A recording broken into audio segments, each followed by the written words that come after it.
Greetings, welcome to the Daily Poet. Today is day 127. So what I do is I write and recite a poem a day. However, I'm recording 2 poems today because I didn't get a chance to record them and caption them and do that whole processing. So I just read 126 and now I am reading poem number 127, which is entitled Pot Life. When did I become this? Why did I step away? Once upon a time, I learned to crawl, then to walk. I went from laying splayed on the ground, staring up at sky, seeming to tilt the world on its side, while being beckoned up and into the deep blue depth within. And the more I lay open, the more sky expands, opening herself, welcoming me. I had nothing to hide, no shame, no before or after, just the moment there, in awe of being alive, held by earth, not knowing that the sphere on which I lie has no sides. Not having learned yet, the earth is an orb spinning as it travels around the sun, all of that information unlabeled, unworded, yet to come. This nowness allowing the reality of being to come clearly in, to be young again. The older I get, the more I fall away from being myself, the wise truth of youth. To being cast out, head down, grounded out, closed in to a tiny plot, like a pot.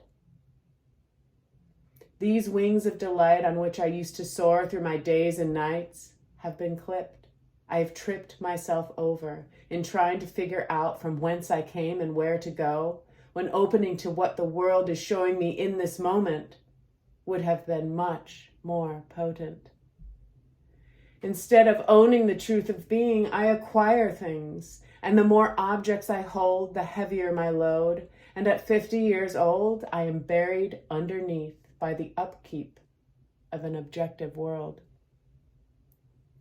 The soil in the potted plants on my slatted wood balcony is so utterly parched from the scorching afternoon sun day after day, left outside my second-story bedroom on a deck perched on a hill, and then again upon a house looking out across the mountains and valleys. Time goes on, no rain. Plants await attention so that they may drink once again. Contained away from the earth, roots cannot reach the water beneath, deep. Shallow, potted life, quickened breath, growth, if any, swathed in and stunted. The orange tree's sweet citrus flowers perfume the breeze as I remember to step outside and spray water softly. I notice the hibiscus can barely bud from so little moisture.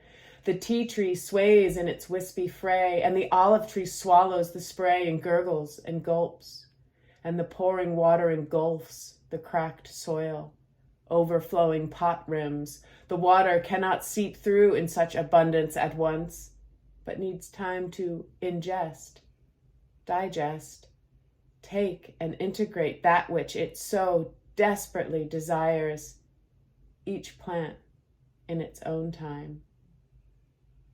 Unwind to the earth, lay flat on the back, allow yourself to be held, sip slowly to open.